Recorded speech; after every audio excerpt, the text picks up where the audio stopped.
Firman yang meneguhkan tentang kepedulian Allah. Saudara, kita bersyukur menyembah Allah yang benar dalam nama Tuhan Yesus Kristus, karena Dia Allah yang sungguh-sungguh Allah yang menciptakan segala sesuatu. Dia bukan dijadikan Allah, tetapi Dia Allah yang menciptakan seruas semesta alam. Dan Dia bukan Tuhan atau Nabi yang perlu didoakan supaya masuk sorga, karena Dia Allah yang berada di sorga. Bahkan Dia Allah yang mau turun ke bumi, merendahkan diri, menyatakan kasih dan kepeduliannya kepada setiap kita umat-umatnya yang percaya kepada Dia. Itulah Allah yang kita sembah, saudara. Allah yang begitu peduli dalam kehidupan kita. Dan saat ini pun, apapun yang menjadi keadaan dan kondisi kehidupan saudara, Tuhan yang saudara sembah, Tuhan yang kita sembah dalam nama Tuhan Yesus Kristus adalah Tuhan yang peduli kepada setiap kita. Saudara, di dalam video ini kita akan merenungkan 6 ayat firman Tuhan yang akan meneguhkan setiap kita bahwa Allah mempedulikan kehidupan kita. Yang pertama, saudara, adalah dari Mazmur pasal yang ke-40 ayat yang ke-18. Demikian firman Tuhan. Aku ini sengsara dan miskin, tetapi Tuhan memperhatikan aku. Engkaulah yang menolong aku dan meluputkan aku. Ya Allahku, jangan berlambat. Saudara, Mazmur ini adalah Mazmur Daud. Kita tahu Daud bagaimana latar belakangnya. Dia dari seorang penggembala domba. Dia dari seorang yang sederhana. Dan sebagai penggembala domba, dia biasa menghadapi tantangan di padang gurun, binatang buas, dan sebagainya. Dan kemudian akhirnya atas anugerah Tuhan, dia dipilih dan diangkat menjadi raja. Dan sebagai raja pun dia menghadapi begitu banyak tantangan, begitu banyak musuh yang harus dihadapi. Dan kekuatan musuh seringkali jauh lebih besar daripada kekuatannya dan orang yang dia pimpin dalam peperangan melawan bangsa-bangsa.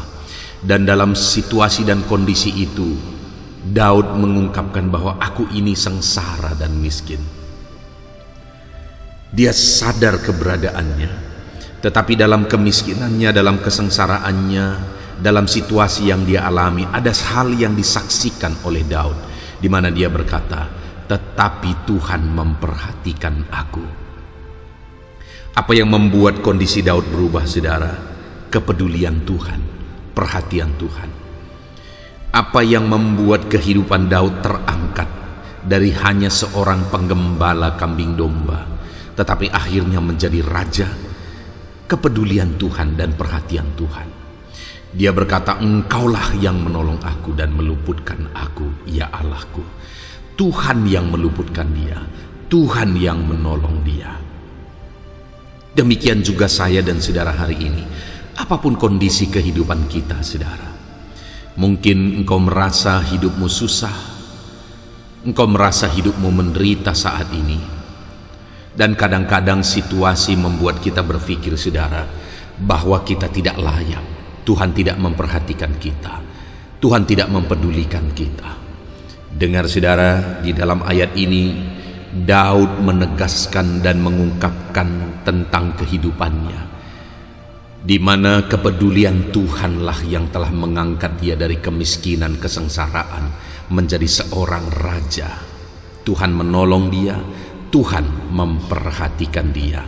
Saat ini pun, saudara, siapapun saudara dan apapun kondisi kehidupan saudara, Tuhan mempedulikan engkau dan Tuhan memperhatikan engkau.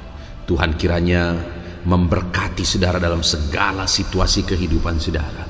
Tuhan kiranya memperhatikan dan pedulikan saudara. Lihat apa yang Tuhan kerjakan dalam kehidupan saudara ketika saudara tetap serahkan hidupmu dan percaya kepada Tuhan. Lihat kepeduliannya nyata bagi saudara. Ayat kedua, saudara, adalah dari Keluaran pasal 3 ayat yang ke-7. Demikian firman Tuhan.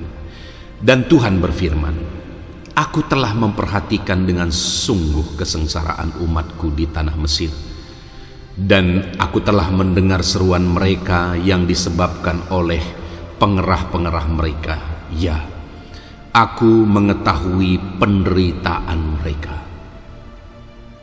Saudara, Tuhan memperhatikan kesengsaraan umatnya. Di dalam ayat ini firman Tuhan menegaskan bahwa Tuhan memperhatikan kesengsaraan orang Israel di tanah Mesir, di mana umat-umatnya tertawan di sana, umat-umatnya menderita di sana, umat-umatnya sengsara di sana. Dan firman Allah mencatat bahwa Tuhan memperhatikan kesengsaraan mereka, dan Tuhan mendengarkan seruan mereka, dan Tuhan mengetahui penderitaan mereka. Itu yang diungkapkan oleh firman Tuhan ini, saudara. Tuhan perhatikan kesengsaraan mereka. Tuhan dengar seruan mereka yang disebabkan oleh pengerah-pengerah mereka. Tuhan memperhatikan penderitaan mereka. Sehingga kita tahu pada akhirnya ceritanya, saudara, akhirnya Tuhan mengutus Musa untuk membawa mereka keluar dari tanah Mesir. Tuhan memperhatikan mereka. Tuhan mau ubah keadaan mereka. Tuhan mengasihi umat-umatnya. Tuhan membawa mereka ke tanah Kanaan yang berlimpah-limpah susu dan madunya. Saudara, Tuhan memperhatikan apapun yang menjadi kesengsaraan saudara. Tuhan memperhatikan apapun penderitaan saudara hari ini. Dan Tuhan mau keluarkan saudara dari penderitaan itu, sama seperti Tuhan mau mengeluarkan orang Israel dari penderitaan di tanah Mesir menuju tanah Kanaan. Tuhan memperhatikan saudara dalam segala kesengsaraan dan penderitaanmu, dan Tuhan mau mengeluarkan engkau dari penderitaan itu, dan Dia mau bawa saudara ke tanah Kanaan saudara. Dia mau bawa saudara kepada janji yang sudah Tuhan rancangkan atas kehidupanmu. Dia mau bawa saudara, Dia mau bebaskan saudara dari segala penderitaan. Serahkan hidupmu kepada Tuhan. Dia mau tuntun engkau ke tanah Kanaanmu yang Tuhan sudah persiapkan. Mazmur pasal 41 ayat 2-3, saudara. Berbahagialah orang yang memperhatikan orang lemah. Tuhan akan meluputkan dia pada waktu celaka. Tuhan akan melindungi dia dan memelihara nyawanya, sehingga ia disebut berbahagia di bumi. Engkau takkan membiarkan dia mempermainkan musuhnya. Saudara, di sini firman Allah menegaskan bahwa Tuhan memperhatikan orang lemah. Allah yang kita sembah adalah Allah yang peduli. Dia mempedulikan setiap kita, saudara. Dia memperhatikan setiap kita. Saudara lemah, saudara susah, saudara menderita, saudara dianggap tidak layak, saudara tidak dipedulikan dan tidak dihitung oleh dunia ini. Dengar saudara, Allah yang kita sembah adalah Allah yang memperhatikan orang-orang lemah seperti saya dan saudara. Dia memperhatikan kita, Dia mempedulikan kita. Dan Tuhan akan meluputkan dia pada waktu celaka. Tuhan luputkan orang-orang yang lemah dari kecelakaan. Tuhan luputkan orang-orang lemah dari situasi yang mencelakakan mereka. Tuhan jaga orang-orang lemah. Tuhan lindungi. Bahkan dikatakan Tuhan akan melindungi dia dan memelihara nyawanya, sehingga ia disebut berbahagia di bumi. Orang yang lemah itu tadi, saudara, adalah orang yang berbahagia di bumi. Kenapa? Karena Tuhan memperhatikan, Tuhan melindungi, Tuhan meluputkan dia. Dan dikatakan, saudara, engkau takkan membiarkan dia dipermainkan musuhnya. Ya, dia lemah. Ya, dia orang yang gampang untuk dipermainkan. Mungkin saya dan saudara juga orang yang lemah dan gampang dipermainkan. Bahkan mungkin kita saat ini menghadapi satu kondisi di mana kita diperlakukan tidak adil. Kita diperlakukan tidak adil, saudara. Tetapi dengar firman Allah berkata, engkau takkan membiarkan dia dipermainkan musuhnya. Aku tidak akan dibiarkan dipermainkan oleh orang-orang yang berlaku tidak adil terhadap hidupku. Saudara tidak akan dibiarkan dipermainkan oleh orang-orang yang tidak berlaku adil terhadap hidupmu. Dia sedang bekerja bagi kita saat ini, saudara. Dia peduli bagi kita. Dia memperhatikan setiap kita saat ini. Engkau sengsara, engkau lemah, engkau diperlakukan tidak adil. Ada Tuhan yang menjadi pembelamu, dan Dia yang akan membela setiap kita dan tidak membiarkan kita dipermainkan. Tetap kuat dalam Tuhan, saudara. Tetap melangkah dalam Tuhan. Dia membela engkau. Dia tidak biarkan engkau dipermainkan. Mazmur 144 ayat 3, demikian firman Tuhan.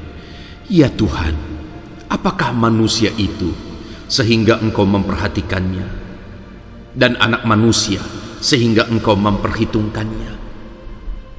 Mazmur 144 ini adalah Mazmur Daud, saudara, di mana kembali Daud mengungkapkan di sini bahwa siapakah manusia sehingga engkau memperhatikan? Siapakah anak manusia sehingga engkau memperhitungkan? Daud mau menggambarkan dan mengungkapkan, saudara, bahwa manusia itu adalah makhluk yang fana. Memang Tuhan menciptakan manusia dengan begitu mulianya, segambar dengan Dia. Tetapi karena ketidaktaatan, akhirnya manusia jatuh dalam dosa, dan manusia menjadi hina, manusia tidak ada gunanya, manusia sudah menjadi musuh Allah. Manusia hina, begitu hinanya oleh karena dosa. Tetapi Daud mengatakan, siapakah manusia yang hina ini sehingga engkau memperhatikannya? Siapakah anak manusia yang hina ini sehingga engkau memperhitungkannya? Daud menyadari akan keterbatasannya dan kelemahannya. Dia tahu, dia sadar dia hanya sebagai seorang penggembala. Dia tahu, dia sadar dia penuh dengan kelemahan. Dia tahu, dia sadar dia adalah manusia yang berdosa. Tetapi Allah memperhatikan Daud, Allah mempedulikan Daud, Allah memperhitungkan Daud. Allah memanggil Daud, bahkan menjaga dia.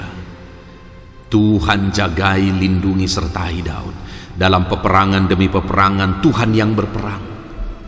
Tuhan jaga Daud, Tuhan lindungi Daud, Tuhan selamatkan Daud selalu. Sehingga Daud berkata, siapakah anak manusia ini sehingga engkau memperhitungkannya? Mungkin saat ini kita juga mengalami dan merasakan perasaan yang sama, saudara. Aku ini hina, siapakah aku ini? Tetapi dengar, sehina apapun engkau, serendah apapun engkau, kalau engkau datang kepada Tuhan saat ini, Tuhan memperhatikan engkau dan Tuhan mempedulikan engkau. Saudara, Tuhan mempedulikan dan memperhatikan setiap kita. Markus pasal 6 ayat 48 dan ayat 51, saudara, demikian firman Tuhan. Ketika ia melihat betapa payahnya mereka mendayung karena angin sakal, maka kira-kira jam 3 malam ia datang kepada mereka, berjalan di atas air, dan ia hendak melewati mereka. Lalu ia naik ke perahu mendapatkan mereka, dan angin pun redalah. Mereka sangat tercengang dan bingung. Saudara, satu kali Yesus menyuruh murid-muridnya untuk terlebih dahulu menyeberang danau. Dan saat mereka menyeberang danau, firman Allah ini mencatat, ketika ia melihat betapa payahnya mereka mendayung karena angin sakal. Saat menyeberang danau, murid-muridnya diterpa oleh badai, diterpa oleh angin sakal. Dan saat itu mereka sedang ada dalam bahaya. Tetapi firman Allah mencatat bahwa Yesus yang masih ada di pinggir danau, firman Allah mencatat bahwa ia melihat betapa payahnya mereka mendayung karena angin sakal. Sekalipun Yesus jauh, sekalipun Yesus ada di pinggir danau, tetapi firman Allah mencatat bahwa dia melihat. Dia melihat kesusahan murid-muridnya pada waktu itu sedang diterpa oleh badai.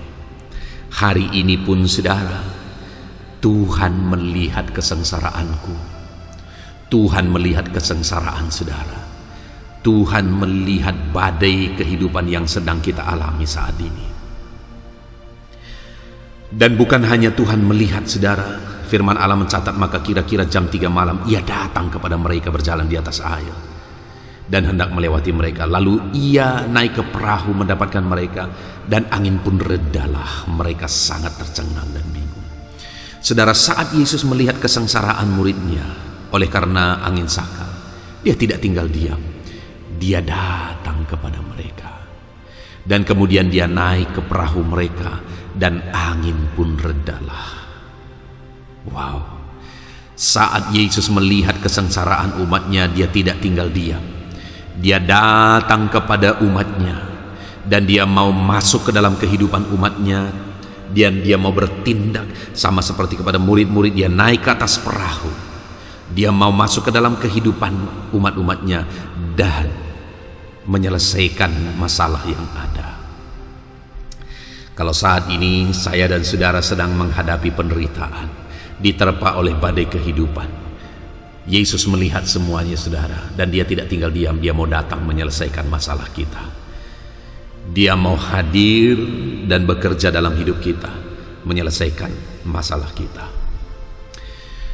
Ayat terakhir saudara, ayat yang ke-6, Yohanes pasal 5 ayat 6 dan ayat 9. Demikian firman Tuhan. Ketika Yesus melihat orang itu berbaring di situ, dan karena ia tahu bahwa ia telah lama dalam keadaan itu, berkatalah ia kepadanya, "Maukah engkau sembuh?" Dan pada saat itu juga sembuhlah orang itu. Lalu ia mengangkat tilamnya dan berjalan. Tetapi hari itu hari Sabat. Saudara, di dalam Yohanes pasal 5 ini dicatat tentang kehidupan seorang yang sudah 38 tahun lamanya sakit, dan dia ada di tepi kolam Betesda, merindukan goncangan air kolam Betesda, dan supaya dia bisa masuk dan dia bisa sembuh. Dan saudara, pada saat itu Yesus datang ke kolam Betesda, dan firman Allah mencatat di sini, ketika Yesus melihat orang itu berbaring di situ, dan karena ia tahu bahwa ia telah lama dalam keadaan itu. Di sini firman Allah mencatat Yesus melihat orang itu, dia datang ke situ. Dan firman Allah ini juga mencatat bahwa dia tahu bahwa orang itu sudah lama sakit. Yesus datang kepada kehidupan kita saudara, sama seperti kepada orang yang sudah 38 tahun lamanya sakit ini, dan dia datang kepada kita. Dan pada saat itu dia tawarkan kesembuhan kepada orang itu. Dia berkata, "Maukah engkau sembuh?" Dan singkat cerita, pada akhirnya sembuhlah orang itu. Hari ini pun dia datang kepada kita saudara. Dan dalam segala masalah yang kita alami, Yesus berkata, "Maukah engkau sembuh? Maukah engkau pulih? Maukah engkau masalahmu selesai? Maukah engkau ini? Maukah engkau?" Dia tawarkan pertolongan bagi kita. Dan dia Allah yang sanggup menyelesaikan segala masalah dan tantangan kita. Puji Tuhan saudara, kita sungguh bersyukur buat firman yang telah kita renungkan, yang menegaskan dalam ke-6 ayat ini saudara, bahwa Allah peduli. Allah peduli. Tuhan peduli kepada saya, Tuhan peduli kepada saudara. Dia mau menyelesaikan segala masalah dan tantangan kehidupan kita. Puji Tuhan saudara, kita sungguh bersyukur buat ayat firman Tuhan yang telah kita renungkan bersama. Tetap berserah kepada Tuhan, karena Dia peduli kepada setiap kita. Tuhan kiranya memberkati setiap kita. Amin.